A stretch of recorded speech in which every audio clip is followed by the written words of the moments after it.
ദേശീയ school games നീന്തൽ മത്സരത്തിൽ സബ് ജൂനിയർ പെൺകുട്ടികളുടെ വിഭാഗത്തിൽ കേരളത്തെ പ്രതിനിധാനം ചെയ്ത് മത്സരിക്കുന്ന ചന്ദ്രാപിനി ഹയർ സെക്കൻഡറി സ്കൂളിൽ 8ാം ക്ലാസ് വിദ്യാർത്ഥിനിയായ VN നിവേദിക്ക് യാത്രയയപ്പ് നൽകി. ഡിസംബർ 11 മുതൽ 17 വരെ ഡൽഹിയിൽ വെച്ചാണ് ദേശീയ സ്കൂൾ നീന്തൽ മത്സരം നടക്കുന്നത്. കേരള സ്കൂൾ ഒളിമ്പിക്സിൽ സബ് ജൂനിയർ പെൺകുട്ടികളുടെ വിഭാഗത്തിൽ വിവിധ വിഭാഗങ്ങളിലായി സ്വർണവും വെള്ളിയും നേടിക്കൊണ്ടാണ് നിവേദ്യ ദേശീയ മത്സരത്തിലേക്ക് അർഹത നേടിയത്. സ്കൂളിൽ നടന്ന ചടങ്ങിൽ Nattika Firka rural bank president advocate VK Jyothi Prakash യോഗം ഉദ്ഘാടനം ചെയ്തു.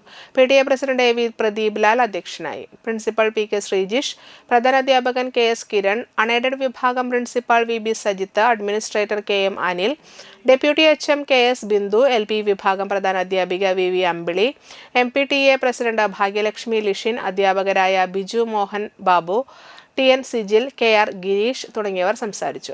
കേരള സ്കൂൾ ഒളിമ്പിക്സിൽ ജൂനിയർ പെൺകുട്ടികളുടെ വിഭാഗത്തിൽ 50 മീറ്റർ ബട്ടർഫ്ലൈയിൽ വെങ്കല മെഡൽ നേടിയ 9ാം ക്ലാസ് വിദ്യാർത്ഥിനിയായ പാർവതി നിതീഷിനെയും ചടങ്ങിൽ അനുമോദിച്ചു. ജന്മം നൽകിയിട്ടുണ്ട്. അവരിൽ പലരും പല മേഖലകളിലും ഏറെ പ്രശസ്തരുമാണ്. പക്ഷേ ഇന്ത്യൻ മേഖലയിൽ അങ്ങനെ ഇതൊന്നും ഉണ്ടായിട്ടില്ല എന്നാണ് വിചാരിക്കുന്നത്. അത് നിവേദിതയും പാർവതിയും ഒക്കെ നമ്മുടെ സ്കൂളിൽ വന്നു ചേർന്നതിൻ്റെ ഭാഗമായി നമുക്ക് കിട്ടിയ ഒരു അസുലഭ ഭാഗ്യമാണ്.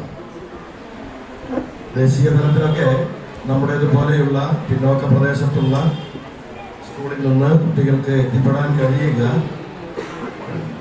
വളരെ പ്രയാസം ആണ്.